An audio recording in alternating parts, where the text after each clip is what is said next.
When my mother-in-law screamed, "That baby isn't his," at our gender reveal party, I stood frozen with tears in my eyes. But when the DNA results came back, everyone who doubted me went silent. They say when you marry someone, you marry their family too. I just never expected my husband's mother would try to destroy me with accusations while I carried her grandchild.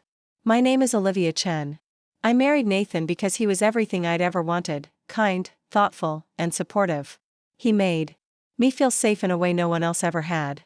We met during my final year of nursing school, both of us pulling all-nighters at the campus coffee shop. I was buried in textbooks, he was finishing his business degree. Our eyes met over the rim of my coffee mug, and something clicked. Maybe it was the exhaustion, or maybe it was fate, but we started talking and didn't stop until the sun came up. Nathan proposed a year later, on the anniversary of that first sleepless night. Nothing fancy, just us, a picnic blanket, and the stars. I said yes without hesitation. We planned a small wedding, intimate and meaningful. Everything was perfect. Until I met his mother, Victoria. Victoria Wilson carried herself like royalty: perfect posture, immaculate designer clothes, and a smile that never quite reached her eyes. When Nathan introduced us, she looked me up and down like she was appraising damaged goods. Her handshake was limp, her voice cool and distant. "So this is the nurse," she said, emphasis on nurse like it was a dirty word. How practical. I tried to brush it off. Lots of people have difficult in-laws, right? I convinced myself she just needed time to warm up to me. Nathan was her only son after all, it made sense she'd be protective. I kept telling myself that as Victoria criticized my dress at our engagement dinner, questioned my career choices at Sunday brunches, and accidentally left me out of family photos at holidays. Nathan noticed, I know he did. Sometimes he'd squeeze my hand under the table when Victoria made a cutting remark, or he'd change the subject when conversations got tense. But he never confronted her directly. "That's just Mom," he'd say with a shrug. "She's old-fashioned. She'll come around eventually." But she didn't come around. If anything, she got worse after the wedding. Victoria had opinions about everything. How I decorated our apartment, how I cooked Nathan's meals, even how I styled my hair. Nothing I did was ever good enough. I tried harder, desperate to win her approval. I volunteered to host family gatherings, learned to cook Nathan's childhood favorites, sent thoughtful gifts on holidays. Nothing worked. Despite Victoria's constant presence in our lives, Nathan and I were happy. We settled into a comfortable routine. I worked at the local hospital, often taking night shifts in the NICU with the tiniest, most vulnerable babies. Nathan's business consulting career was taking off. We talked about starting a family someday, but agreed to wait until we were more financially stable. Then, on our second anniversary, I got the surprise of my life. 2 pink lines on a pregnancy test. I hadn't planned it, but the moment I saw those lines, I knew I wanted this baby more than anything. I spent hours thinking about how to tell Nathan, eventually settling on a tiny pair of baby shoes wrapped in a box with the positive test. When Nathan opened it, his face went through a kaleidoscope of emotions: shock, confusion, and finally, pure joy. He picked me up and spun me around our kitchen, both of us laughing and crying. "We're going to be parents," he kept saying, like he couldn't quite believe it. We stayed up all night making plans, dreaming of nursery colors and baby names. The first few months of pregnancy were a blur of morning sickness and doctor's appointments. Nathan came to every single one, holding my hand during ultrasounds, tearing up when we heard the heartbeat for the first time. We decided not to tell anyone. Until after the first trimester, savoring this secret miracle between just the two of us. When we finally shared the news with our families, my parents were ecstatic. My mom immediately started knitting tiny hats and booties. My dad got emotional, already talking about fishing trips and baseball games with his future grandchild. Victoria's reaction was different. She smiled tightly when Nathan told her, her eyes calculating. "Well," she said after a long pause, "this is certainly a surprise. I thought you two were waiting." There was an edge to her voice, an unspoken accusation. Nathan didn't seem to notice, too caught up in his excitement to pick up on his mother's lukewarm response. As my pregnancy progressed, Victoria's subtle digs became more frequent. She'd ask pointed questions about my due date, making a show of counting backward on her fingers. "So that would have been conceived around February? Weren't you working those long night shifts then, Nathan?" Or she'd make comments about how different Nathan looked as a baby compared to the ultrasound images. The Wilson genes are usually so dominant. Strange. I tried to ignore it, focusing instead on the miracle growing inside me. Nathan and I transformed our home office into a nursery, painting the walls a soft green that would work for any gender.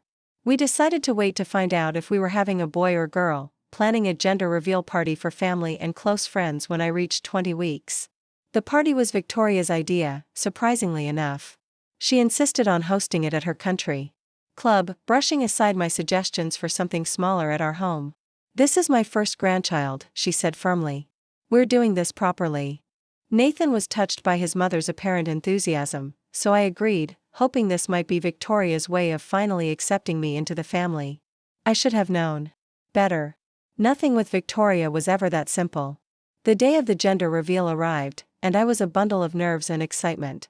We'd given the sealed envelope from our doctor to my best friend May, who had arranged for the reveal, a simple cake cutting that would show either blue or pink inside. Nathan and I didn't know what it would be, we'd be finding out along with everyone else. Victoria's country club was intimidating, all polished marble and crystal chandeliers.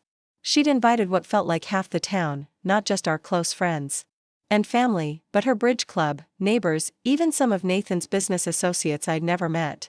I felt out of place in my simple maternity dress, especially next to Victoria in her designer outfit and pearl necklace that probably cost more than my car. The first hour went smoothly enough. People mingled, drinking champagne and sparkling cider, placing playful bets on whether we'd be having a boy or girl. Nathan stayed close to my side, his hand protectively on the small of my back. I began to relax, thinking maybe I'd been too hard on Victoria. Maybe this was her way of making amends. Then came time for the reveal. Everyone gathered around as Nathan and I stood behind the cake, hands poised over the knife. The room buzzed with anticipation. My heart pounded as we counted down together. 3, 2, 1. We cut into the cake, revealing a beautiful pink interior. A girl. We were having a daughter. The room erupted in cheers and applause. Nathan turned to me, eyes shining with tears, and kissed me deeply. For that perfect moment, everything was right in the world. Until Victoria's voice cut through the celebration like a knife. "That baby isn't his." The room went silent. Every eye turned to Victoria, who stood with her champagne glass clutched in a white-knuckled grip, her face flushed with either alcohol or anger or both. "I've kept quiet long enough," she continued, her voice carrying in the stunned silence. "This whole pregnancy has been suspicious from the start. The timing, the secrecy. Nathan works 60-hour weeks, and she's always at the hospital with her night shifts. Who knows what she's really doing there?" I couldn't breathe. Couldn't move. The knife slipped from my fingers, clattering onto the plate. Nathan stood frozen beside me, his face a mask of shock. "Look at her," Victoria hissed, gesturing wildly in my direction. "She trapped my son with this deception. That baby isn't a Wilson. It can't be." Finally, Nathan found his voice. "Mom, stop. You're drunk and you're embarrassing yourself." His tone was firm but quiet, his hand finding mine and squeezing tight. Victoria wasn't finished. "Ask her about that doctor she works with. The one. She's always texting. Doctor what's his name? I've seen the messages, Nathan. Open your eyes." The doctor she was referring to was Dr. Liu, my 58-year-old mentor who had become like a father figure to me at the hospital. The man who had helped me through my first difficult delivery in the NICU, who had written my recommendation letter for the charge nurse position. The texts she'd seen were probably about schedule changes or patient updates. Tears burned in my eyes as I looked around the room. Some guests were staring at the floor, others whispering behind their hands. My parents stood rigid with shock and anger. May had her arm around my sister, who looked ready to physically fight Victoria. And Nathan. Nathan was leading me away from the table, his arm protective around my shoulders. "We're leaving," he said, his voice tight with controlled fury. "Mom, don't call us until you're ready to apologize." Victoria's face contorted with rage. "You're choosing her over your own mother? After what she's done?" Nathan didn't respond, just guided me through the crowd toward the exit. I moved in. A daze, one hand protectively covering my belly where our daughter, was kicking furiously, as if she too was upset by the commotion. The drive home passed in heavy silence.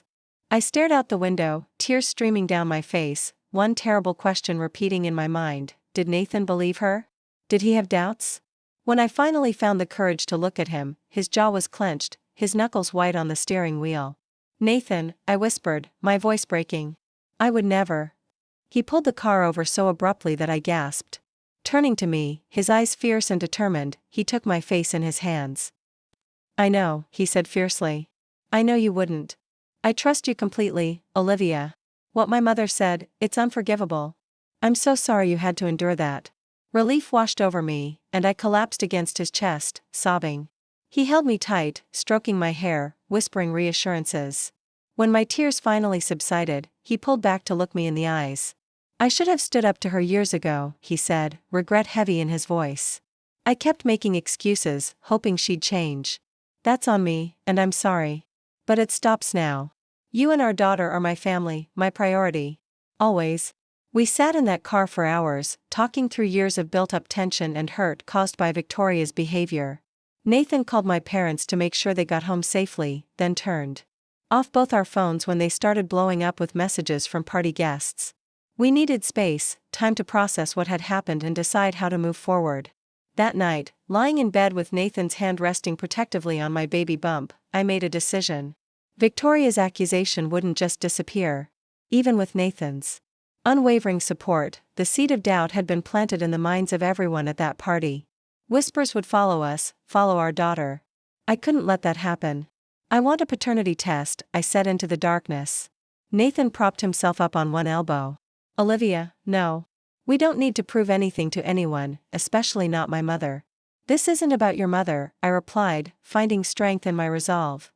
"This is about our daughter. I don't want her growing up with this hanging over her head. I don't want anyone ever questioning her place in this family.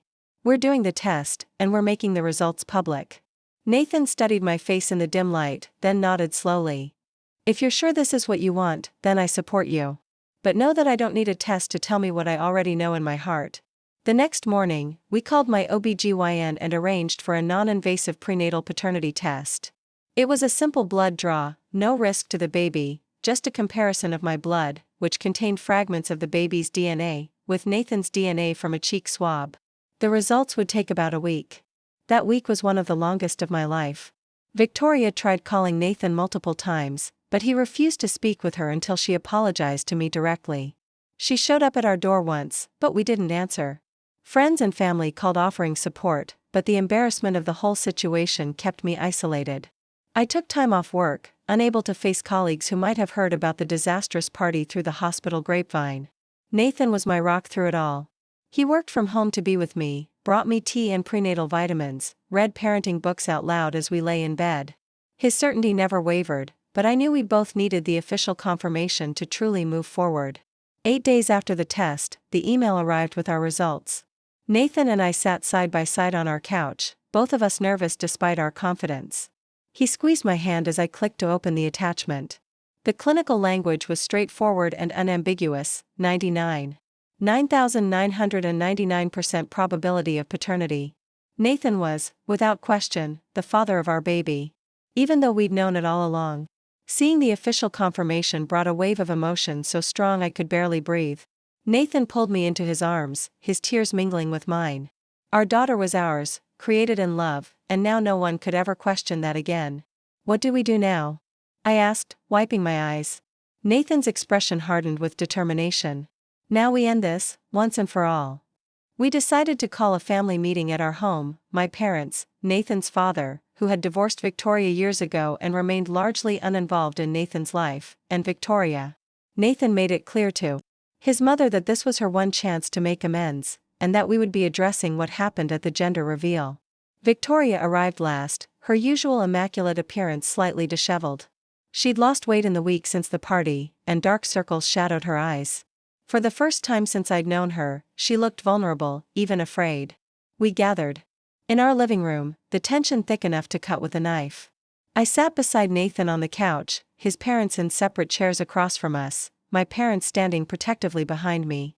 Nathan had asked his father to come as a neutral party, someone who knew Victoria's tendencies but had no stake in the current situation. "Thank you all for coming," Nathan began, his voice steady. "As you know, something unacceptable happened at our gender reveal party.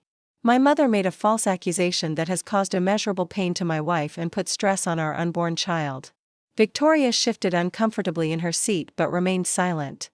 Olivia and I have always known the truth, Nathan continued, but we also recognize that public accusations require public evidence to fully put them to rest. He placed the paternity test results on the coffee table. This is a DNA test confirming what we never questioned, that I am the father of our daughter. My father stepped forward, picked up the paper, and read it carefully before passing it to Nathan's father, who did the same. Victoria didn't reach for it. "I don't need to see it," she said quietly. I was wrong." "Yes, you were," I said, finding my voice at last. "But this isn't just about being wrong, Victoria. This is about years of undermining me, judging me, making me feel like I would never be good enough for your son or your family. And now, accusing me of infidelity? Trying to deny your own granddaughter? Where does it end?" Victoria's eyes filled with tears, the first genuine emotion I'd ever seen from her. "I don't know why I said it," she whispered. I was afraid." "Afraid of what?" Nathan demanded. "Of losing you," she admitted, her voice breaking. "You've been my whole world since your father left. When you married Olivia, I felt replaced. And when I learned about the baby..." She shook her head. "I convinced myself she was taking you away from me completely. It was easier to believe there was something wrong with her than to face my own fear and loneliness." The room fell silent as we absorbed her confession. It wasn't exactly an apology, but it was perhaps the most honest Victoria had ever been about her feelings. Nathan leaned forward, his expression serious but compassionate. "Mom, I will always be your son. Nothing changes that. But Olivia is my wife, and this baby is my daughter. They are my family now, my first priority. If you want to be part of our lives, you need to accept that and treat Olivia with the respect she deserves." Victoria wiped away a tear, nodding slowly. "I understand."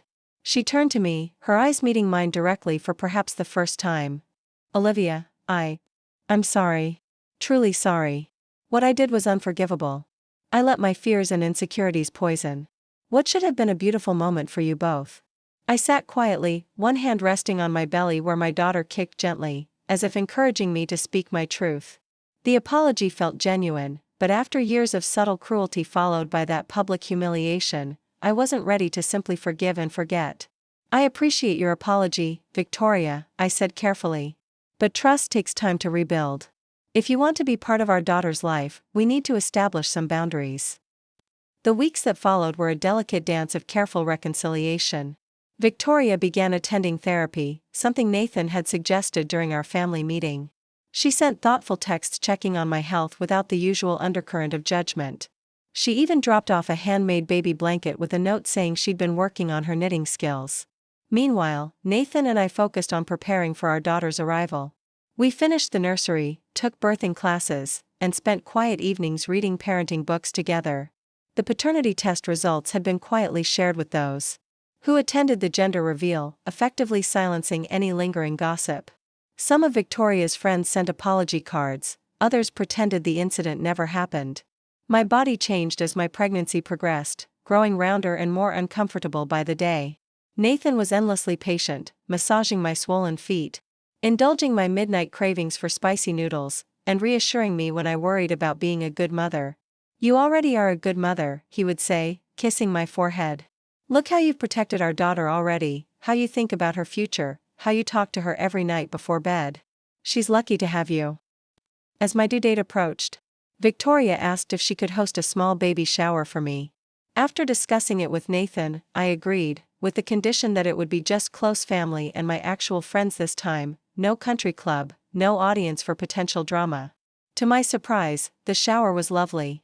Victoria had clearly put thought into every detail, from the lavender and mint decorations, my favorite colors, to the non-alcoholic punch she'd learned to make from my mother. She stayed in the background, helping serve food and collect gifts, allowing me to be the center of attention without competition or criticism. At the end of the party, as guests were leaving, Victoria approached me with a small velvet box. "I wanted to give you this privately," she said, her voice soft. "It belonged to my grandmother, then my mother, then me. I wore it when Nathan was born." Inside was a delicate silver bracelet with a tiny heart charm. "It's a tradition in our family," she explained. Each generation adds a charm when a new baby is born. I was speechless, genuinely touched by this inclusion in a family tradition. Thank you, I managed finally, allowing her to clasp it around my wrist. Thank you for giving me a second chance, she replied. I promise I won't waste it. 2 weeks later, my water broke in the middle of the night. Nathan moved with surprising calm, grabbing our pre-packed hospital bag, helping me into comfortable clothes, timing contractions as we drove to the hospital. By sunrise, I was settled in a labor room, breathing through increasingly intense contractions.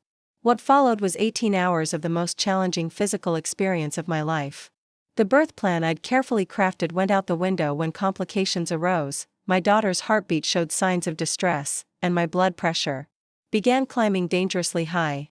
The doctors recommended an emergency C-section. Through the haze of pain and fear, I remember Nathan's steady presence, his voice in my ear telling me I was strong, that everything would be okay, that our daughter and I were in good hands. He held my hand through the spinal block, stroked my hair as the doctors worked behind the surgical drape, and cried openly when our daughter's first cry filled the operating room. Emma Rose Chen Wilson entered the world at 11:42 p.m., weighing 7 pounds, 3 ounces. When the nurses placed her on my chest for skin-to-skin contact, time seemed to stop. Her tiny fingers curled around mine, her unfocused eyes blinking in the bright hospital lights. She had Nathan's nose, my chin, and a full head of dark hair that stood up in all directions. She's perfect, Nathan whispered, his finger tracing her miniature features with awe. Recovery from the C-section was harder than I'd anticipated. The pain medication made me dizzy and nauseated, the incision throbbed constantly, and trying to breastfeed while lying flat on my back seemed nearly impossible. The nurses were kind but overworked, able to offer only brief moments of assistance between caring for other patients.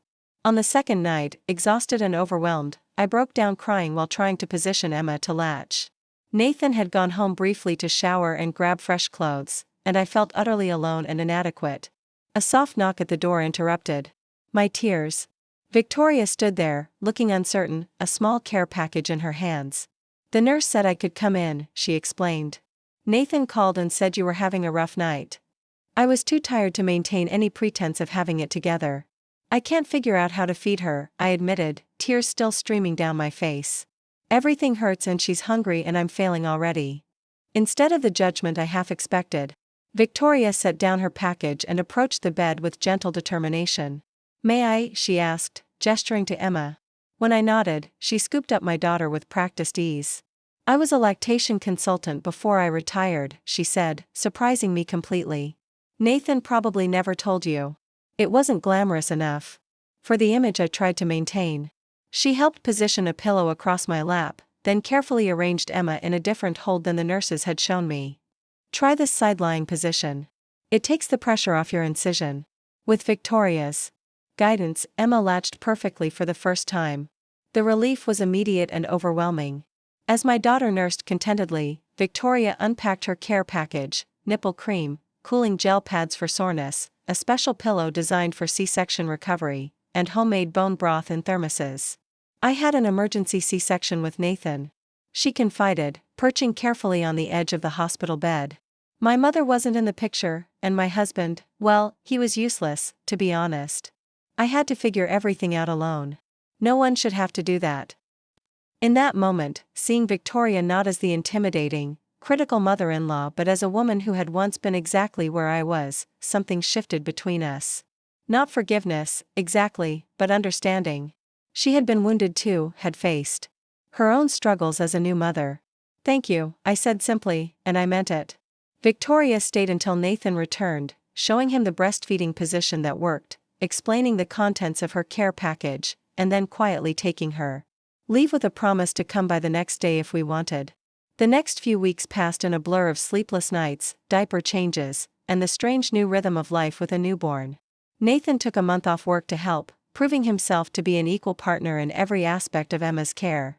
He changed diapers without complaint, took the 2 a.m. feeding shift with pumped milk so I could get a few hours of consecutive sleep, and somehow still managed to keep the house from falling into complete chaos. My mother came to stay for a week, cooking freezer meals and teaching Nathan her secret technique for soothing colicky babies. My father called daily, eager for updates and photos. And to my continued surprise, Victoria maintained a respectful distance while still offering genuine support. She dropped off meals, offered to watch Emma for an hour so I could shower and nap, and never once criticized my parenting choices or housekeeping. It wasn't perfect. There were moments when the old Victoria peeked through a raised eyebrow at the disposable diapers instead of cloth, a comment about Emma's outfit being a bit ordinary for family photos. But she caught herself quickly, often following up with a self-deprecating joke about old habits dying hard. By the time Emma was 3 months old, we had settled into something like a new normal. I was healing well, gradually regaining my strength and confidence. Nathan had returned to work but maintained firm boundaries about being home for dinner and bedtime routines. Emma was thriving, growing chubby-cheeked and alert, smiling in recognition when she saw our faces. Then came the call that changed everything again. It was a Tuesday evening.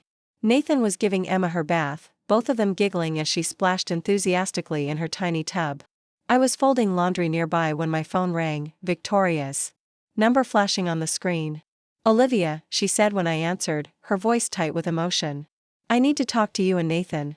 It's important. Can I come over?" Something in her tone sent a chill through me. "Is everything okay?" "No," she answered simply. "But I'm hoping it will be."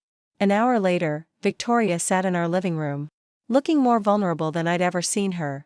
Nathan and I sat across from her, Emma sleeping peacefully in her bassinet nearby. "I got some test results back today," Victoria began, her hands twisting nervously in her lap. "I've been having headaches, forgetting things.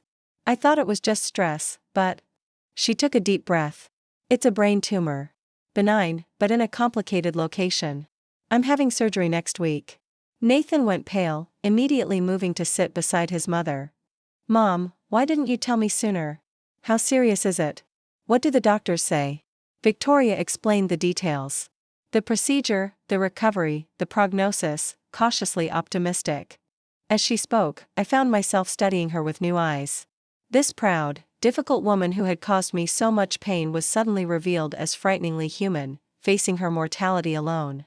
"The recovery will be difficult," she concluded. 6 to 8 weeks minimum.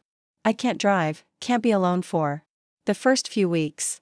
My sister in Arizona offered to come stay with me, but she has her own health issues." She hesitated, clearly struggling with what came next. "I know I have no right to ask after everything, but I don't have anyone else." Before Nathan could speak, I found myself saying, "You'll stay with us." The words surprised me as much as they did Victoria and Nathan. "We have the guest room downstairs, so you won't have to manage stairs. We can help with your recovery." Victoria's eyes filled with tears. "After everything I've done, why would you offer that?" I looked at Emma, sleeping peacefully, unaware of the complicated adult world around her. "Because family helps family," I said simply. "Even when it's hard. And I want Emma to grow up seeing forgiveness in action, not just hearing about it." Nathan squeezed my hand, his eyes communicating both gratitude and concern. We would talk more about the logistics later, but the decision was made. Victoria's surgery went well, but the recovery was brutal. She came to our home directly from the hospital, weak and disoriented from pain medication, a large bandage covering the shaved portion of her head. The confident, controlling woman I'd known was temporarily gone, replaced by someone who needed help with the most basic tasks: eating, bathing, taking medications on schedule. Those first weeks tested all of us. Nathan juggled work responsibilities with caring for his mother and helping with Emma. I balanced the needs of my infant daughter with those of my recovering mother-in-law. Victoria struggled with the loss of independence and the indignity of needing assistance for everything. There were moments of frustration on all sides. Victoria snapped at Nathan when he tried to help her walk to the bathroom. I lost patience when she complained about the blandness of the soft foods her post-surgery diet required. Nathan grew short-tempered from exhaustion, trying to be everything to everyone. But there were unexpected moments of grace too. One night, when Emma was especially fussy with colic, I paced the living room with her at 3 a.m., trying not to wake anyone. Victoria appeared in her bedroom doorway, steadier on her feet than she'd been days before. "Let me try," she offered, holding out her arms. Too tired to argue, I carefully transferred my screaming daughter to her grandmother. Victoria settled into the rocking chair with Emma against her shoulder, began humming a lullaby I didn't recognize, and gently patted a specific rhythm on Emma's back. Within minutes, my colicky baby who had been inconsolable for hours was sound asleep. Nathan had terrible colic, Victoria explained softly. This was the only thing that worked. I spent hundreds of nights just like this, rocking and patting. And praying he would sleep. I sank onto the couch, fighting tears of exhaustion and relief. Thank you. Victoria nodded, continuing to rock Emma gently. Go sleep, she whispered. I've got her for a while. As the weeks passed, Victoria gradually regained her strength. The imperious mother-in-law didn't return, though.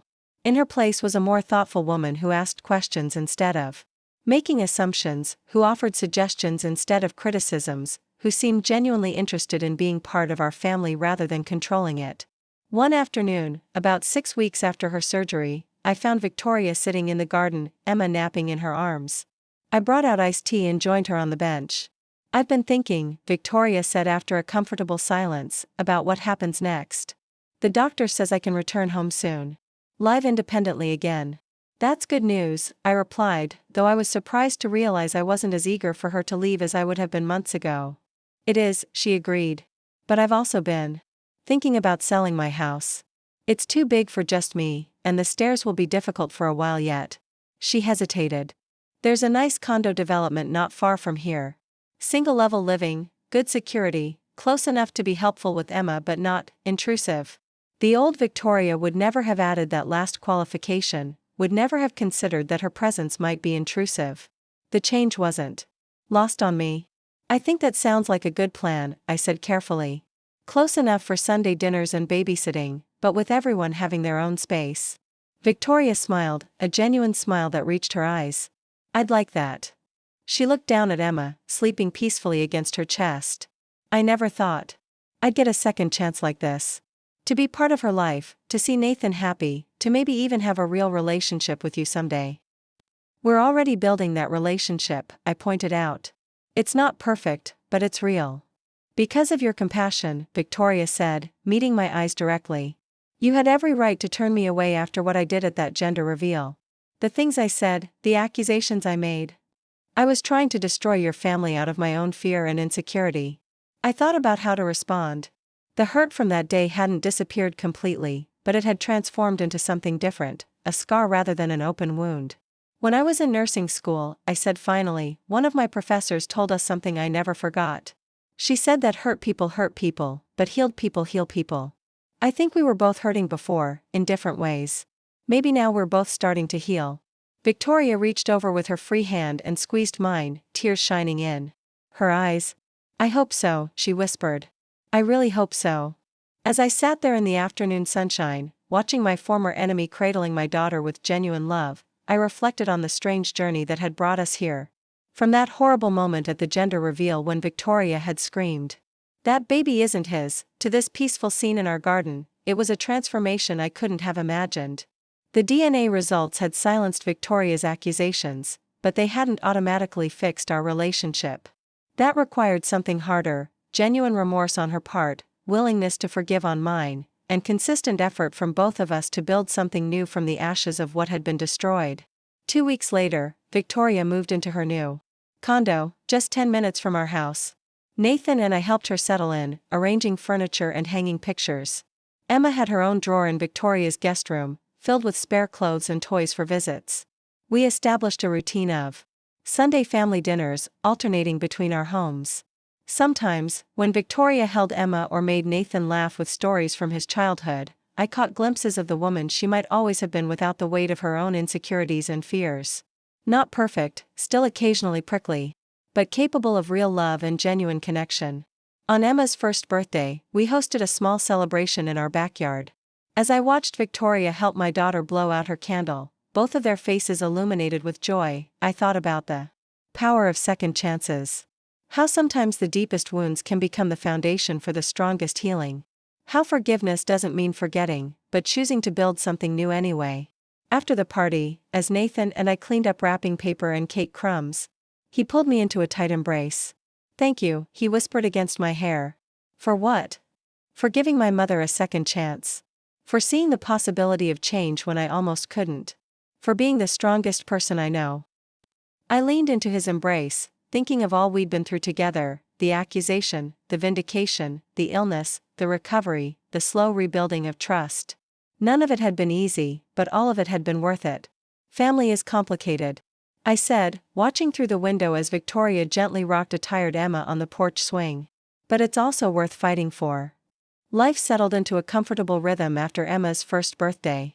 The tension that had once defined my relationship with Victoria transformed into something resembling mutual respect, occasionally even warmth.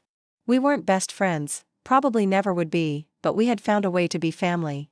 Real family, not just people connected by marriage and obligation. As Emma grew from baby to toddler, Nathan's career flourished. His consulting firm offered him a partnership track, which meant longer hours but significantly better pay. We discussed it carefully before he accepted, mapping out how we would balance the demands of his job with our family life. I continued. Working part-time at the hospital, 3 12-hour shifts a week that let me use my nursing skills while still being present for much of Emma's early childhood. Victoria became our unexpected support system. She watched Emma during my hospital shifts, teaching her to bake cookies and plant flowers in tiny pots on her balcony. The woman who had once sneered at my career now took genuine pride in making it possible for me to maintain it. "You're good at what you do," she told me once, after I shared a story about helping a premature infant finally go home after weeks in the NICU. "Those babies and families need you. Emma and I are fine on our girls' days." By the time Emma turned 2, with her father's dimples and my stubborn determination, we had settled into a life that felt both stable and happy. Nathan and I had our challenges, what couple doesn't? But we faced them together, stronger for having weathered the storms of our early marriage. Then came the news that would test all the growth and healing we thought we'd achieved. It was a crisp autumn evening. Emma was already in bed, and Nathan and I were enjoying a rare quiet moment together on the porch swing, sipping wine and watching the sunset paint the sky in brilliant oranges and pinks. His phone buzzed with an incoming email. I felt him tense beside me as he read it. "What is it?" I asked, immediately concerned by his expression. "An opportunity," he said slowly. "A big one. That consulting project I did last year for the healthcare group in Boston? They were impressed. They want me to come head up their international division." My heart skipped a beat. "Boston? That's across the country." Nathan nodded, still staring at his phone. "It's a huge promotion. Twice my current salary, stock options, the works." He looked up at me, his expression a mix of excitement and uncertainty. "But it would mean moving all of us." The implications hit me immediately. Leaving our home. My job at the hospital where I'd built a reputation and community. My parents who lived just an hour away. And Victoria, who had become such an integral part of Emma's life. "How soon do they need an answer?" I asked, trying to keep my voice steady. 2 weeks, Nathan replied. "They'd want us to relocate after the holidays. January start date." That night, neither of us slept well. We whispered in the darkness about possibilities and concerns, hopes and fears. By morning, we had agreed to seriously consider the opportunity. To make pros and cons lists, to research neighborhoods and schools in Boston before making any decisions. Telling Victoria was harder than I expected. We invited her for dinner the following evening, waiting until Emma was occupied with her toys in the living room before broaching the subject. "Boston?" Victoria repeated, her fork freezing halfway to her mouth. "That's so far away." I watched emotions flicker across her face, surprise, hurt, fear. For a moment, I glimpsed the old Victoria, the one who might have made this about herself, who might have guilted Nathan or undermined our decision. But then she took a deep breath and carefully set down her fork. "Tell me more about this opportunity," she said. "It sounds significant." Nathan explained the position in detail, the responsibilities, the challenges, the potential for growth. As he spoke, Victoria listened intently, asking thoughtful questions about the company culture and long-term prospects. "And what about you, Olivia?" she asked when Nathan finished. "What would this mean for your career? For Emma?" The fact that she asked about me first, before even mentioning her granddaughter, spoke volumes about how far we had come. "I'd need to get licensed in Massachusetts," I explained. "Find a new hospital. We'd have to research preschools for Emma, find a neighborhood that feels right." I hesitated before adding the hardest part. "And we'd be leaving our support system. My parents. You." Victoria nodded slowly, absorbing this. "I see." She was quiet for a long moment, then looked directly at Nathan. Is this what you want? Truly? I think so, he answered honestly. But not at any cost. We're making this decision as a family. The old Victoria might have heard that as a rejection, might have lashed out or withdrawn. The woman sitting across from us now reached for her son's hand. Then I support you, she said simply. All of you. Whatever you decide. Over the next 2 weeks, Nathan and I threw ourselves into research. We scheduled a weekend trip to Boston to look at neighborhoods and visit the company headquarters. I reached out to contacts about hospital positions in the area. We FaceTimed with a realtor who showed us potential homes virtually. The more we explored, the more the opportunity seemed right for us. The position played to Nathan's strengths, the area had excellent schools, and I found a children's hospital with an opening in their NICU department that seemed perfect for my experience. Still, the thought of leaving Victoria behind weighed heavily on both of us. She had become not just Emma's grandmother but a genuine part of our family unit. The growth in our relationship felt too precious to disrupt. 3 days before Nathan needed to give his answer, Victoria invited us to dinner at her condo. She had decorated the place festively for the holidays, with twinkling lights and Emma's artwork prominently displayed on the refrigerator. After a delicious meal, Victoria's cooking skills had improved dramatically since she started taking classes at the community center. She asked Nathan to help Emma with her dessert in the kitchen while she and I had a quick chat.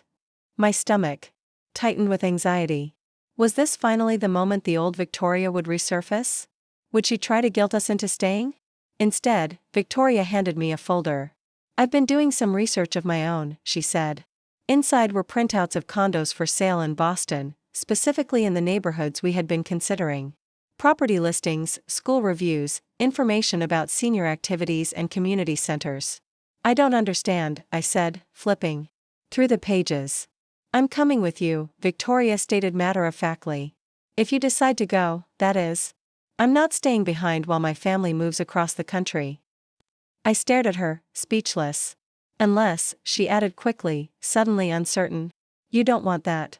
I understand if you'd prefer to make this move on your own, have a fresh start without. No, I interrupted, surprising myself with the force of my response. No, that's not it at all. I just never imagined you'd consider leaving your home. Your friends, everything familiar. Victoria smiled, a touch of sadness in her eyes. What's familiar, Olivia? My house? My bridge club? The country club where I don't actually enjoy spending time? She shook her head. The only things that truly matter to me now are in this house tonight. You, Nathan, Emma. That's my real home. Tears filled my eyes as the magnitude of what she was offering sank in. This wasn't the controlling mother-in-law trying to insert herself into our lives.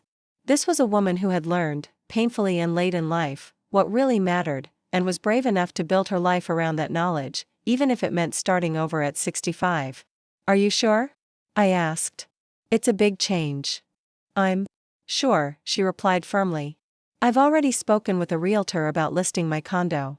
And look at this, she pointed to one of the printouts, there's a building 3 blocks from the neighborhood you like best with units available. Close enough to help with Emma, far enough for everyone to have their own space. When we told Nathan, he was as stunned as I had been. Mom, you hate change, he protested. Your whole life is here. Victoria shook her head. My whole life is you 3, she corrected. Everything else is just backdrop. Changeable.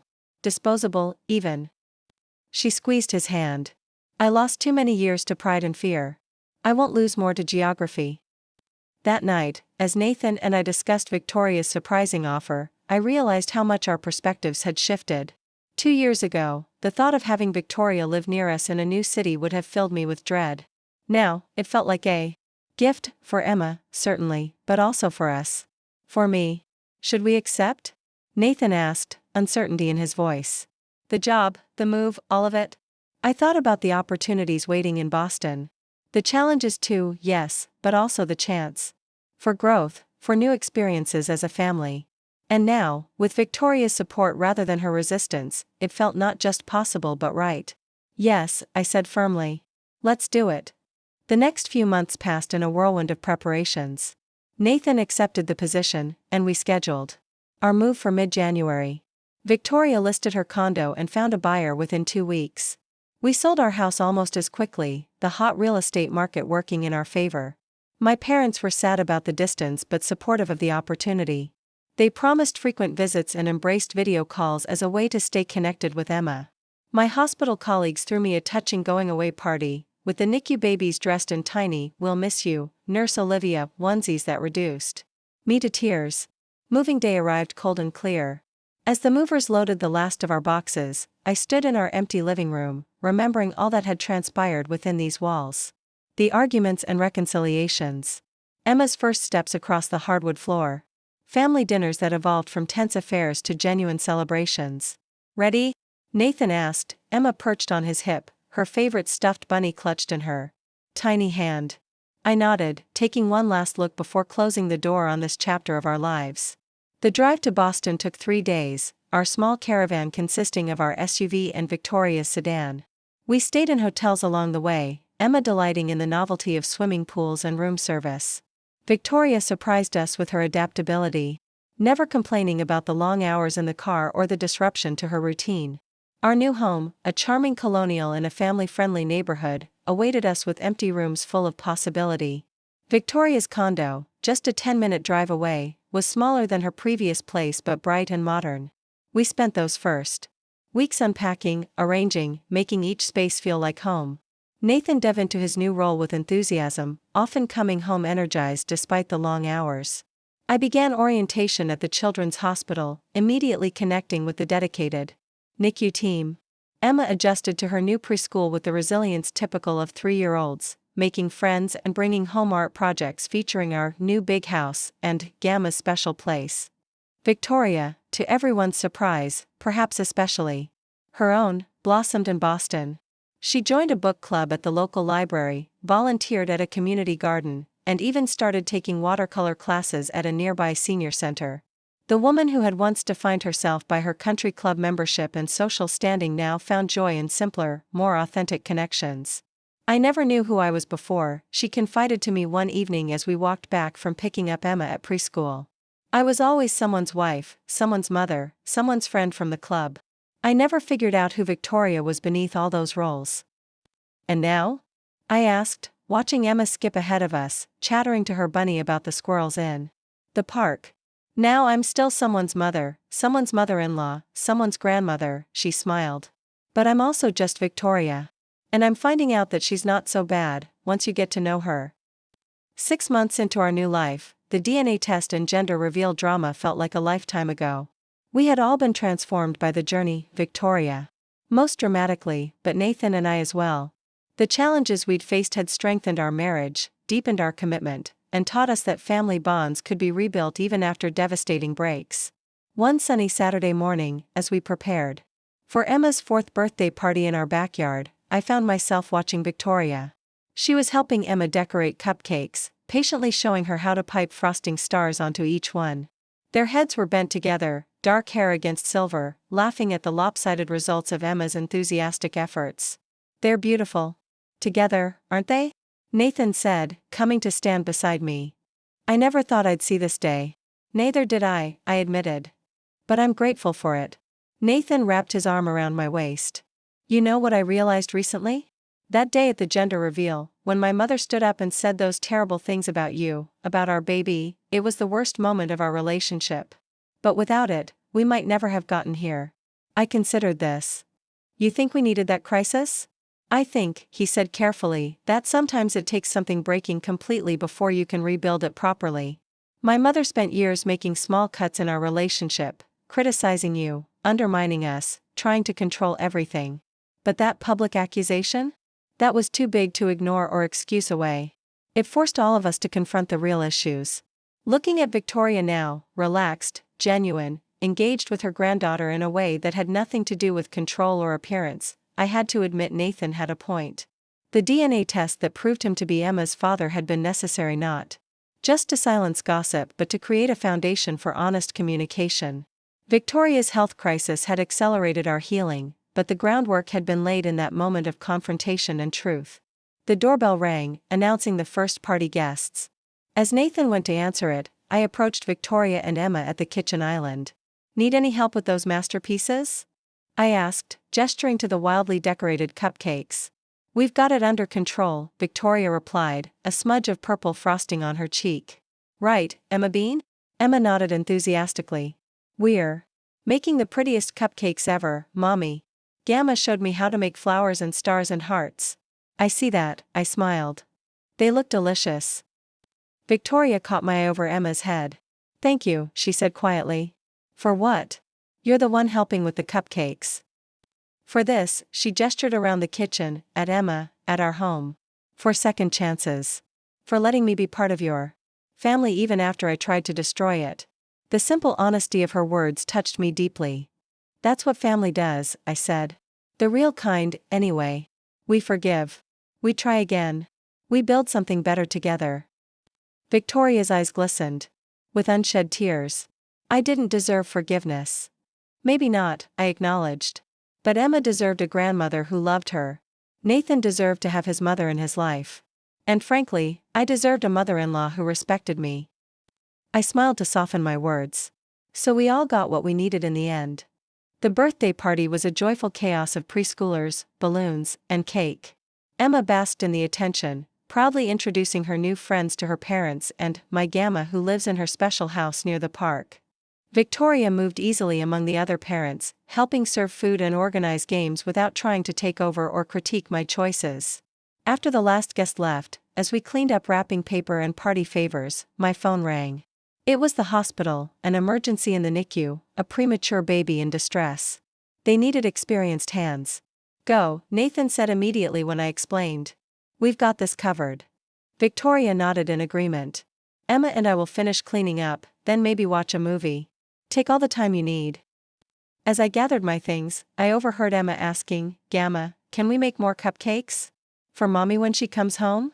She had to miss some of my party. That's a wonderful idea, Victoria replied. Very thoughtful. Your mommy helps take care of babies who need special attention. It's important work. Like you take care of me when Mommy and Daddy are working? Emma asked. Exactly like that, Victoria answered. We all have important jobs in this family. I paused at the door, struck by the simplicity and truth of that statement. We did all have important roles now, roles based on mutual respect rather than obligation or control. The crisis at the hospital lasted well into the evening. By the time I returned home, exhausted but satisfied that our tiny patient was stable, the house was quiet and dark except for a light in the kitchen. There I found a plate of cupcakes with a hand-drawn card from Emma, decorated with wobbly hearts and stars. Victoria had left a note as well. Emma insisted on waiting up but fell asleep around 8. I tucked her in and read her favorite story twice, as requested. Nathan had a work call at 9 but should be done by now. The baby you went to help. She okay? Call if you need anything, anytime. The concern for my patient, the lack of demands or guilt about missing family time, the simple offer of continued support, it was all so different from the Victoria I had first met. I took a cupcake and sank into a kitchen chair, reflecting on our journey. From that horrible moment at the gender reveal to this peaceful night in our Boston home, we had traversed a landscape of hurt, healing, and forgiveness that I could never have imagined. The DNA test had silenced Victoria's accusations, yes. But the real change had come from choices made after that moment of crisis, Victoria's choice to face her own insecurities, Nathan's choice to set boundaries with his mother, my choice to extend forgiveness without forgetting the hurt. All of us choosing, day by day, to build something new rather than clinging to old patterns and grievances. As I finished my cupcake, lopsided but made with love, I thought about the lessons our family had learned. That sometimes the most painful moments create opportunities for the most profound growth. That forgiveness isn't a single act but a daily practice. That family isn't just about blood or DNA but about the bonds we choose to nurture and protect. I checked on Emma before going to bed, finding her curled up with her bunny, Victoria's reading glasses still on the nightstand beside a worn copy of Goodnight Moon. In our bedroom, Nathan was asleep, his work laptop still open beside him. I gently closed it and slipped into bed, grateful for this imperfect but loving family we had built together. The journey hadn't been easy. There had been moments when walking away would have been simpler than staying to do the hard work of reconciliation. But standing on the other side of that pain, I could see clearly now that some relationships are worth fighting for, worth rebuilding, even after they seem completely broken. The DNA test had silenced the accusations, but it was love, persistent, forgiving, honest love, that had truly healed our family. 2 years into our Boston life, we had settled into rhythms that felt both comfortable and energizing. Nathan's international division was thriving under his leadership. My position at the Children's Hospital had evolved to include training new NICU nurses, and Emma was flourishing in kindergarten, her natural curiosity and confidence blooming in a school that valued both. Victoria, perhaps most surprisingly of all, had created a life for herself that seemed richer and more authentic than anything she'd known before. Her watercolor painting had progressed from hobby to passion, with several of her pieces displayed in a local gallery's senior showcase.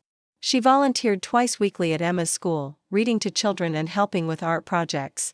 The rigid, status-conscious woman who had once torn our family apart had transformed into someone warm, creative, and genuinely happy.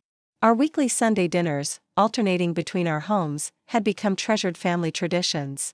These weren't the tense, performative meals of our early marriage but relaxed gatherings filled with conversation, laughter, and the occasional minor kitchen disaster that we now found funny rather than catastrophic. It was during one of these dinners at Victoria's condo that she made an announcement that would open yet another chapter in our family story. "I've been thinking," she began, after we'd finished the main course, "about doing something I've put off for too long." Nathan raised an eyebrow. "Taking that Mediterranean cruise you've been talking about?" Victoria shook her head. "Something more important." She took a deep breath. "I want to find Lily." The name hung in the air between us. Lily, Nathan's younger sister, who had left home at 18 after a devastating fight with Victoria and had maintained only minimal contact since. I had never met her, knew her only through Nathan's stories and a few old photographs. According to Nathan, the conflict had centered around Lily's decision to pursue art school instead of the business degree Victoria had insisted upon. Harsh words were exchanged, ultimatums given, and Lily had walked out, refusing Victoria's attempts to control her life. That had been 15 years ago. Lily occasionally sent birthday cards to Nathan and had called when Emma was born, but the rift with her mother had never healed. Victoria had mentioned her daughter only rarely in the years I'd known her, a pain too deep to probe. Nathan set down his fork carefully. "Why now, Mom?" Victoria looked down at her plate, then back up at us, her eyes clear and determined. "Because I was wrong. Because life is too short for pride. Because I'm not the same person who drove her away." She reached for her water glass, her hand trembling slightly. "And because Emma deserves to know her aunt." Emma, who had been quietly coloring at the other end of the table, perked up at the mention of her name. "I have an aunt? Like how Mommy has Aunt May?" Victoria nodded. "Yes, sweetheart. Your daddy has a sister named Lily. She lives far away, and we haven't seen her in a very long time." "Why not?" Emma asked with a child's directness. Victoria exchanged glances with Nathan before answering honestly, "Because Grandma made some mistakes. I wasn't a very good listener when Lily needed me to hear her." I was struck by the simple truth of her answer, free from the defensiveness or justification the old Victoria would have insisted upon. After Emma returned to her coloring, we discussed the practical aspects of Victoria's plan. Nathan had an email address for Lily, though they hadn't corresponded recently. She was living in Seattle last they'd heard, working as a graphic designer and illustrator. "Would you write to her first?" Victoria asked Nathan. "I don't expect her to respond to me directly, not after everything. But perhaps if you explained." "I'll reach out," Nathan agreed. "But Mom, you need to be prepared. Lily might not be ready for reconciliation." Victoria nodded, a flash of pain crossing her face. "I know. I just need her to know that I'm ready whenever she is." Later that night, after Emma was asleep, Nathan sat at our desk crafting the email to his sister. I brought him tea and sat nearby, offering suggestions when asked but mostly providing silent support. This was delicate terrain, laden with old hurts and complex family dynamics. "How do I explain who Mom is now?" he asked at one point, staring at the screen. "It sounds unbelievable, even to me sometimes, and I've witnessed the change firsthand." "Tell her about Emma," I suggested. "About how Victoria is with her. That says more than any explanation could." Nathan nodded and continued typing, eventually reading the finished email aloud to me before sending it. It was honest, neither minimizing the past hurts nor overplaying Victoria's transformation. He attached a recent family photo from Emma's 6th birthday and ended with a simple invitation: "We'd love to hear from you, in whatever way feels comfortable. No pressure, no expectations." The waiting was hardest on Victoria, though she tried not to show it. Weeks passed with no response. From Lily. Victoria threw herself into preparations for an upcoming art show, spending long hours at her easel. If she checked her phone more frequently than usual, if her smile sometimes seemed forced during our family gatherings, none of us mentioned it. Then, on a rainy Tuesday morning, Nathan's phone chimed with an incoming email while we were having breakfast. His face told me immediately who it was from. "She wrote back," he said quietly, scanning the message. "She's coming to Boston next month for a design conference. She'd like to meet for coffee." Just coffee, just Nathan, not Victoria, not Emma and me. It was a small opening, cautious and limited, but an opening nonetheless. Victoria received the news with trembling hands but dry eyes. "That's more than I had any right to expect," she said when Nathan called to tell her. "Thank her for me. Tell her I understand, and I'm grateful for even this much." The weeks leading up to Lily's visit were charged with anticipation. Nathan vacillated between excitement at seeing his sister and anxiety about navigating the complex emotions involved. Victoria channeled her nervous energy into creating a special gift, a set of illustrated children's books featuring Emma's adventures with her bunny, beautifully painted and bound, with a simple inscription: "For Lily, with love and hope, Mom." "Only if the moment seems right," she told Nathan, handing him the package the day before his meeting with Lily. "Don't force it. I needed to make something for her." The morning of the meeting, Nathan dressed with unusual care, changing his tie twice before leaving. "What if she still hates Mom?" he asked me as he prepared to leave. "What if she can't get past what happened?" "Then you love her anyway," I said simply. "You meet her where she is, just like we did with your mother." He nodded, kissed me goodbye, and headed to the coffee shop where 15 years of estrangement might begin to heal. I tried to distract myself during the hours he was gone, first by taking Emma to her Saturday morning dance class, then by tackling a backlog of laundry. Victoria called once, her voice deliberately casual as she asked about a recipe, neither of us acknowledging the real reason for the call. When Nathan finally returned home mid-afternoon, I couldn't read his expression immediately. He set Victoria's package, still wrapped, on the counter and sank into a kitchen chair. "How was it?" I asked, sitting across from him. "Intense," he replied. "Wonderful and painful and complicated." He ran a hand through his hair. "She's changed too, you know. Not just Mom. Lily's so confident now, so established in her career. She's married, did I tell you that? Her wife's name is Kara. They've been together 8 years. I absorbed this new information about my sister-in-law." "Did you tell Victoria about the marriage?" Nathan shook his head. "Lily asked me not yet. She's not sure how Mom will react." Another test, I thought. Another measure of how much Victoria had truly changed. "And the package?" I asked, nodding toward the still-wrapped books.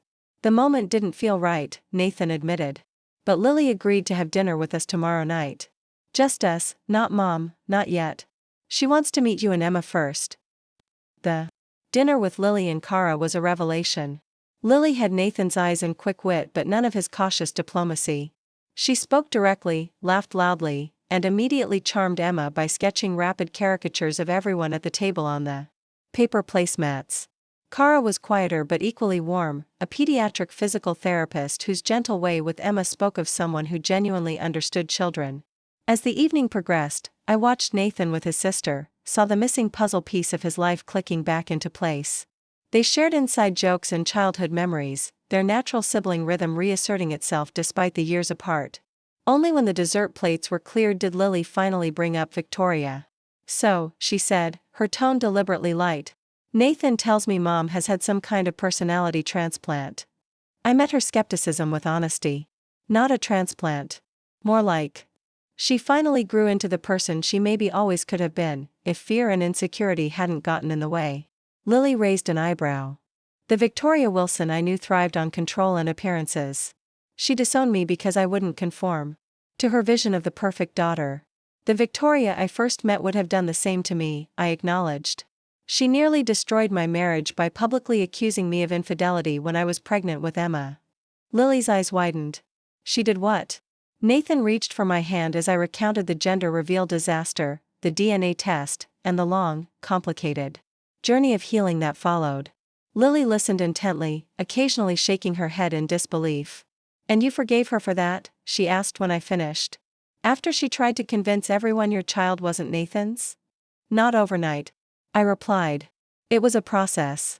She had to earn trust back through consistent change, not just words."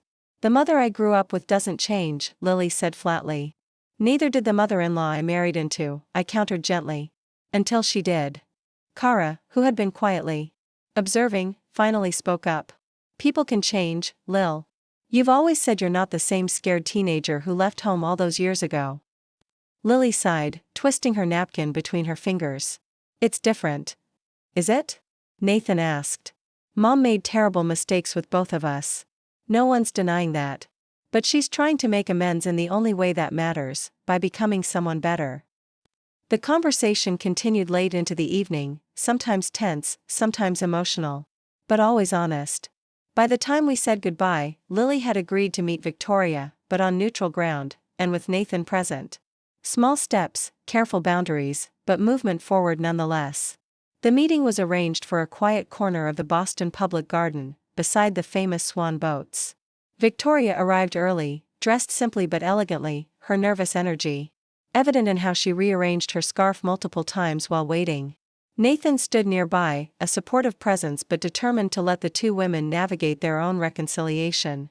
I watched from a distance with Emma, giving them privacy while remaining close enough to step in if needed. Emma was buzzing with excitement about meeting her mysterious aunt, peppering me with questions about whether Aunt Lily would like her drawings and if she knew how to make friendship bracelets. When Lily finally appeared, walking purposefully along the garden path, Victoria went completely still. They stood facing each other across a few feet of carefully maintained distance, these two women connected by blood but separated by years of hurt and misunderstanding. "Hello, Lily," Victoria said, her voice steady despite her obvious emotion. "Mom," Lily replied, the single word neither warm nor cold, just acknowledging the unchangeable fact of their relationship. "Thank you for coming," Victoria continued. "You look beautiful." "Happy." "I am happy," Lily confirmed. "I've built a good life." "Without my help," Victoria said softly. "Perhaps even despite my interference." Lily didn't contradict her. "Why did you want to see me, Mom? After all this time?" Victoria took a deep breath. "To apologize. To try to explain, though there's no real excuse. To tell you that I was wrong, about art school, about the kind of life you should live, about so many things." Her voice caught. "And to let you know that I'm proud of you, Lily. So proud of the woman you've become, even though I can't take any credit for it." Something shifted in Lily's expression, not forgiveness exactly, but perhaps the beginning of understanding. "Nathan says you've changed." "I'm trying to," Victoria acknowledged. "Every day. I'm not perfect at it. I still slip sometimes into old habits. But I'm learning to listen instead of dictate, to support instead of control." They talked for nearly an hour, sometimes walking slowly along the garden paths, sometimes sitting on benches in the dappled shade. Nathan remained nearby but gave them space to find their way toward each other. From my vantage point, I could see the conversation had serious moments, occasionally tense ones, but also glimpses of something lighter, a shared smile at one point, Lily showing Victoria something on her phone at another. Finally, Nathan waved us over. Emma bounded ahead, her initial shyness forgotten in her excitement. "Are you my Aunt Lily?" she asked, skidding to a stop in front of her newfound relative. "Daddy says you can draw really good pictures." Lily crouched down to Emma's level, her face softening. "I am your Aunt Lily. And yes, I love to draw. Do you like drawing too?" Emma nodded enthusiastically. "Gamma teaches me painting with her special brushes. She says I'm very expressive. That means I don't stay in the lines always, but that's okay because art doesn't need lines." Lily's eyes flickered to Victoria in surprise. "Gamma teaches you painting?" "Every Tuesday after school," Emma confirmed. "And sometimes we go to her art show and everyone looks at her pictures on the wall and says things like evocative and compelling narrative, and then we get cookies." The unexpected glimpse into Victoria's new life through a child's innocent perspective seemed to affect Lily deeply. She straightened up, looking at her mother with new eyes. "You're an artist now?" she asked. Victoria shook her head. "Just a beginner, Learning what I should have encouraged in you all those years ago. The moment felt too weighted for Emma's presence, so I suggested we take her to see the swan boats while Lily and Victoria continued their conversation. As we walked away, I glanced back to see Victoria tentatively opening her bag, bringing out the package of illustrated books she had created. Later, Nathan told me Lily had been deeply moved by the gift, not just by the skill involved, which was considerable for someone who had taken up painting so late in life, but by the evidence of how well Victoria knew and loved Emma. How she had captured our daughter's spirit in watercolor and words. She's going to scan them and turn them into real printed books, Nathan said, his voice thick with emotion. As a collaboration. Mom's paintings, Lily's professional design skills. A gift for Emma's next birthday. It wasn't instant reconciliation. There were too many years of hurt for that, too many painful memories that couldn't simply be erased. But it was a beginning, a crack in the wall that had separated mother and daughter for 15 years. Lily returned to Seattle the following day, but not before exchanging contact information directly with Victoria, another small but significant step. They began with occasional texts, short updates about their respective artwork, nothing too personal or demanding. Over the months that followed, the communications gradually increased in frequency and depth. For Victoria's birthday that year, a package arrived from Seattle, a beautiful leather-bound sketchbook with Lily's publisher's imprint and a set of professional-grade watercolors. The card read simply, "From one artist to another." Victoria cried when she opened it, touching the sketchbook as if it were a sacred object. "She forgives me," she whispered. "She's trying to," I corrected gently. "Just like you're trying. To be someone worthy of forgiveness. It's a process for both of you." 6 months later, Lily and Cara came to stay with us for a week during the Christmas holidays. The visit wasn't without tense moments, old patterns sometimes reasserted themselves, old hurts occasionally bubbled to the surface. But there were beautiful moments too, Lily and Victoria painting together in Victoria's sunlit studio, Emma proudly showing her aunt the first printed copy of their collaborative book, all of us laughing until we cried over embarrassing stories from Nathan and Lily's childhood. On the final night of their visit, after Emma was in bed, the adults gathered in our living room with glasses of wine, the Christmas tree lights twinkling in the background. The conversation had turned philosophical, reflecting on the journey our family had taken. "I never thought I'd sit in a room with you again, Mom," Lily admitted. "Not like this. Not as equals." Victoria nodded, understanding the weight of her daughter's words. "I never thought I'd be capable of letting anyone be my equal," she replied.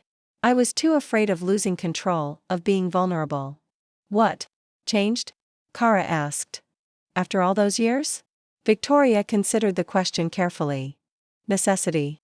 Humiliation. Illness." She glanced at me. "Forgiveness I didn't deserve but was given anyway." She smiled at Emma's school picture on the mantel. "And love? The kind that doesn't come with conditions or expectations." "It wasn't easy," I added. "There were days I wanted to give up, to walk away for good." "Why didn't you?" Lily asked. "After what she did at your gender reveal, I would have cut ties permanently. I thought about that terrible day, about the DNA test that had vindicated me, about the long road we had traveled since. Because family is worth fighting for," I said finally. "Not the idea of family, not the appearance of family, but the real thing, messy and imperfect and sometimes painful, but also capable of incredible growth and healing."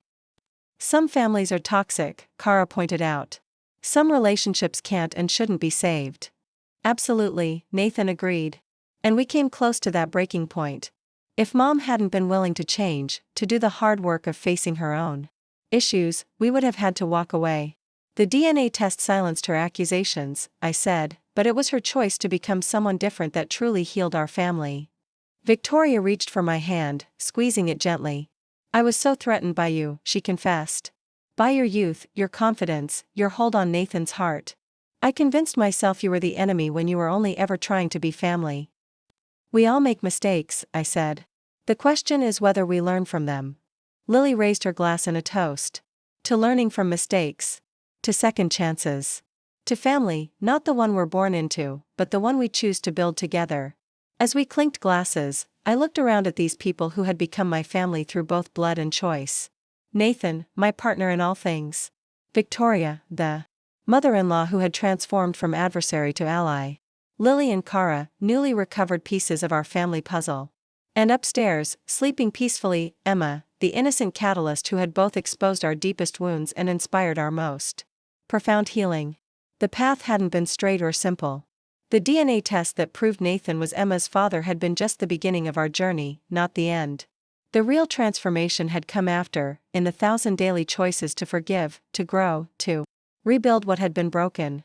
Family, I had learned, wasn't defined by DNA alone but by the bonds we choose to nurture, the hurts we choose to heal, the love we choose to prioritize over pride or fear or control. It was a lesson worth every painful step of our journey, a truth I would make sure Emma carried forward into her own life story. As the conversation continued around me, warm and genuine in a way I once thought impossible, I silently thanked that younger version of myself who had stood firm in the face of Victoria's public accusation. Who had demanded the DNA test not out of insecurity but out of determination to build our family on truth. Who had found the courage to offer forgiveness when it would have been easier to walk away. Some bridges, once burned, can never be rebuilt. But others, with patience and commitment from both sides, can rise from the ashes stronger than before, not perfect, but authentic. Real. Worth crossing, again and again, for the treasures waiting on the other side. 5 years later, I stood in our backyard watching Emma blow out the candles on her 11th birthday cake. Her cheeks puffed with effort, her eyes squeezed shut in concentration as she made her wish. Around the table, our extended family cheered, my parents, Nathan's father, Victoria, Lily and Kara who had flown in from Seattle for the occasion, and a crowd of Emma's friends from school. The years had been kind to us all. Nathan's career had continued to flourish. He was now CEO of the company's North American division. My work at the Children's Hospital had expanded to include research on trauma-informed care for NICU families. Emma had grown into a thoughtful, creative girl with her father's analytical mind and my stubborn determination. Victoria, now 70, had recently been featured in a Second Acts article in a prestigious art magazine, highlighting seniors who had discovered artistic talents late in life. Her watercolors sold in galleries across New England, and she taught weekend workshops for beginners. The woman who had once viewed art as a frivolous pursuit unworthy of a Wilson now found her deepest fulfillment in creativity.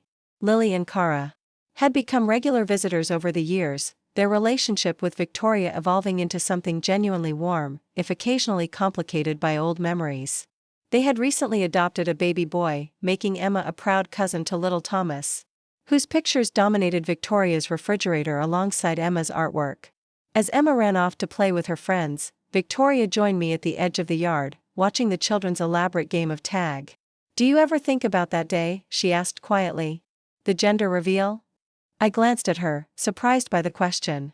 We rarely referenced that painful episode directly anymore, though its lessons had shaped our family in countless ways. Sometimes, I admitted. Less often than I used to. Victoria nodded, watching Emma's ponytail fly behind her as she raced across the grass. "I had a dream about it last night. That's why I'm asking." In the dream, I was standing there again, glass in hand, saying those terrible words. She shuddered slightly. It felt so real, so immediate. Like no time had passed at all. "But time has passed," I pointed out gently. "We're different people. Now. All of us. Thanks to you," Victoria said, turning to face me directly. "Your courage in demanding the DNA test. Your strength in giving me another chance I didn't deserve." I shook my head. "It wasn't just me. Nathan stood by me when it would have been easier to placate you. You chose to face your own demons instead of doubling down on your accusations. We all played a part in healing this family." Victoria smiled, the fine lines around her eyes crinkling. "When did you get so wise, Olivia Chen? "Probably around the time you started teaching my daughter that art doesn't need to stay inside the lines," I replied with a smile. Our conversation was interrupted by Lily calling us over to help serve ice cream.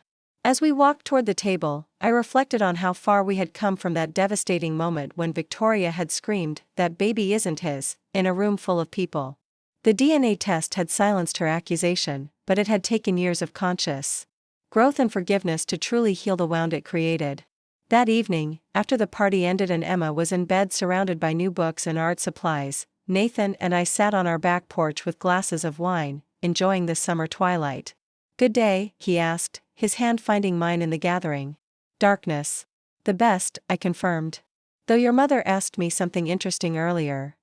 I shared Victoria's question about the gender reveal, watching Nathan's expression grow thoughtful. She's been doing a lot of reflecting lately, he said.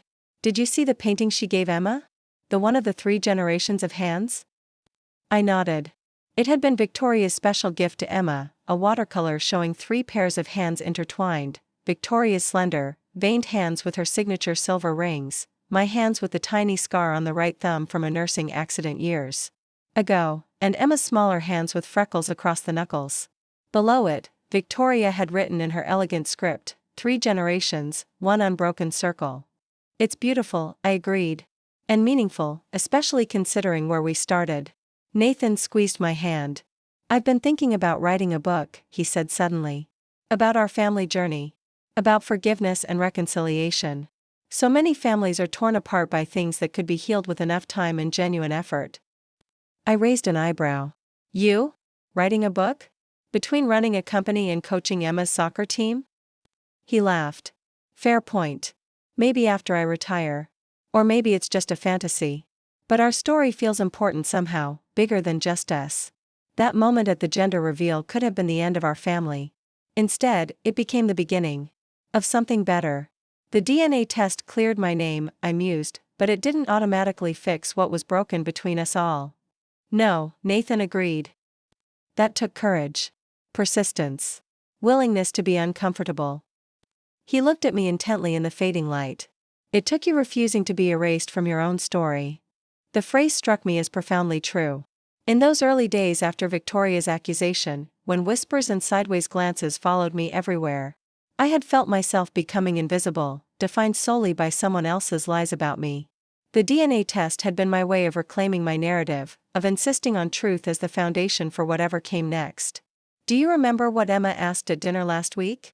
I said, recalling our daughter's typically direct question during a family meal. She wanted to know why Victoria is so different from other grandmothers she knows. Nathan smiled. And Mom didn't even flinch. Just told her that she'd learned some hard lessons late in life about what really matters. And then Lily chimed in with that story about Victoria calling her art professor to apologize, 15 years after the fact, I added. Emma's eyes were like saucers.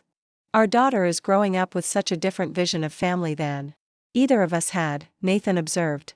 She's seeing redemption and growth in real time. The thought warmed me deeply.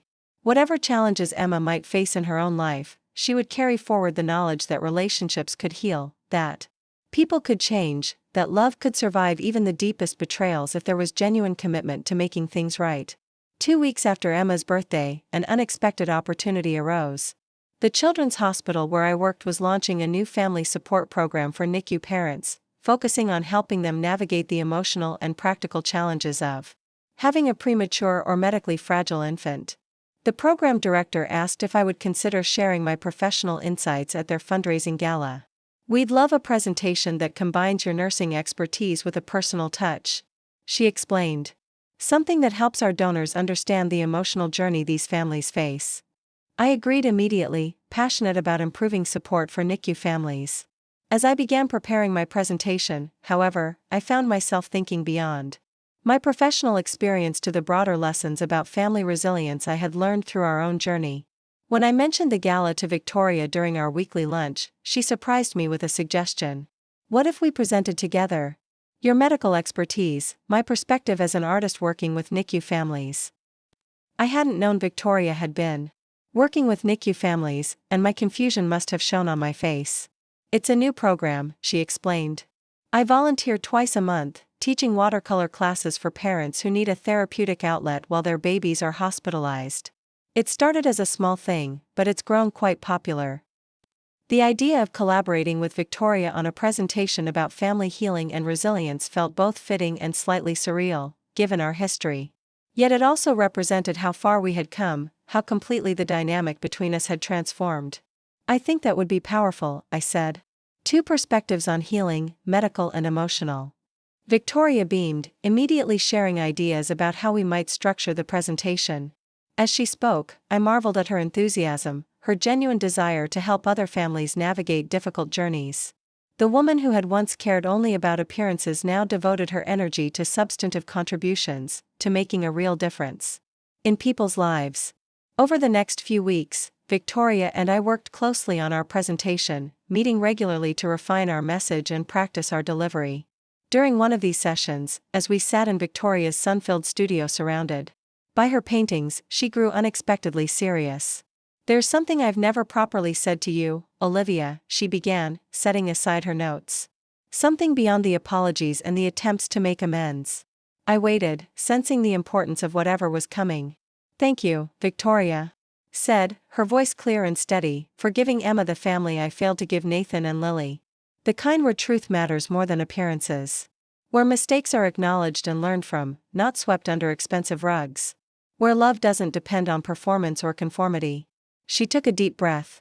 "You're a better mother than I ever was, and a far better mother-in-law than I deserved."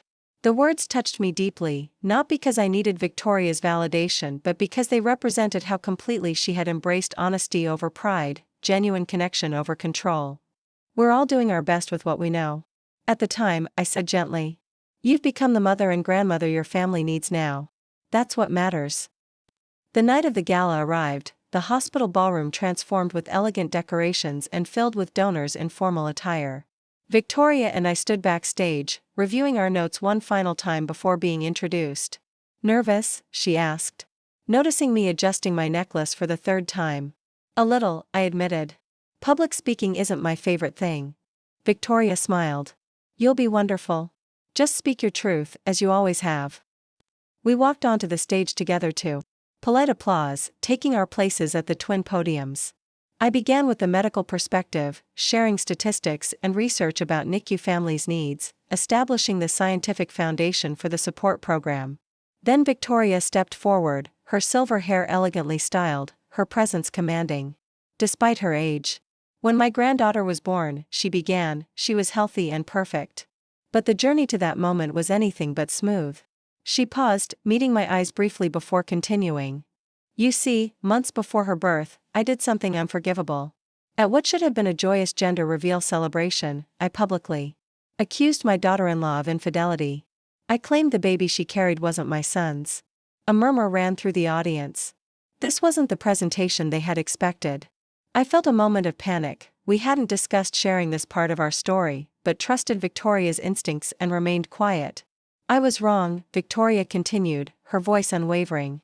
"A DNA test proved what my daughter-in-law had always known, the baby was indeed my son's child. But that scientific fact, while it silenced my accusation, couldn't automatically heal the damage I had caused." She went on to describe our family's journey of reconciliation in broad strokes, her initial resistance, her health crisis, the slow rebuilding of trust through consistent change rather than mere words. She connected this personal story to the NICU families she now worked with, explaining how crisis can either destroy or strengthen family bonds, depending on how it's navigated. "What I've learned, both from my own family's healing and from working with NICU parents, is that resilience isn't about avoiding hardship," Victoria said. "It's about finding meaning in growth through hardship. It's about being brave enough to face difficult truths, compassionate enough to forgive when possible, and wise enough to know that healing takes time and consistent effort." When Victoria finished, I stepped forward again, bridging our personal experience to the professional support systems the new program would provide. Together, we outlined how emotional healing and medical care must work in tandem, how families facing crisis need both technical expertise and compassionate understanding. The response was overwhelming. The fundraising goal was exceeded that very night, with donors approaching us afterward to share their own stories of family reconciliation and healing. Several NICU parents in attendance spoke of how validating it was to hear their complex emotional journeys acknowledged alongside the medical aspects of their experience. As we drove home from the gala, Victoria was unusually quiet, gazing out the car window at the city lights. "Are you okay?" I asked. "That was an incredibly brave thing you did tonight, sharing our story so publicly." She turned to me with a serene smile. "I've spent too much of my life hiding truth for the sake of appearances. It felt right to finally stand in the light of honesty, especially for such a worthy cause." She reached over to pat my hand. "I hope you don't mind that I didn't warn you about exactly what I planned to say." "It was perfect," I assured her. Exactly what the audience needed to hear. When we arrived home, we found Nathan and Emma waiting up for us, eager to hear about the event. As Victoria recounted the presentation and the audience's response, I watched my husband and daughter listening intently, their expressions reflecting pride and love. "You told everyone about the DNA test?" Emma asked, wide-eyed. At 11? She knew some version of our family history, appropriately filtered for her age, but understood it had once been a source of great pain. Victoria nodded. "I did. Because sometimes our greatest mistakes, when acknowledged and learned from, can lead to our greatest growth." Emma considered this, her young face serious. "That's like in my science class. Miss Peterson says failed experiments often teach us more than successful ones." "Exactly like that," Nathan agreed, ruffling her hair. "And now, young scientist, it's past your bedtime. School tomorrow." After Emma went upstairs, the three of us sat in the living room, processing the evening's events. "I've been thinking," Victoria said after a comfortable silence, "about legacy. About what I want to leave behind when I'm gone." Nathan and I exchanged glances, concerned by the sudden shift toward mortality, but Victoria waved away our worry. "Don't look so alarmed," she chuckled. "I'm not going anywhere just yet. But at my age, it's natural to think about these things." She leaned forward, her expression earnest. "For so long, I thought legacy was about status, about the Wilson name. About maintaining appearances at all costs. I nearly destroyed my family for that empty idea of legacy. And now?" Nathan asked gently. "Now I know that true legacy isn't about names or reputations," Victoria replied. "It's about the values we pass down. The healing we initiate. The love we choose even when it's difficult." She smiled at us both. "You two have taught me that. You and Emma and Lily. You've given me the chance to leave a better legacy than I ever deserved." In the years that followed, our family continued to evolve and grow. Emma blossomed into a confident teenager with a passion for both science and art, embodying the best of her diverse family influences.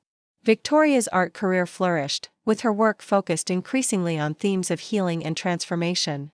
Lily and Cara moved to Boston with young Thomas when he was ready to start school, wanting the cousins to grow up together and Victoria to have daily involvement in her grandson's life.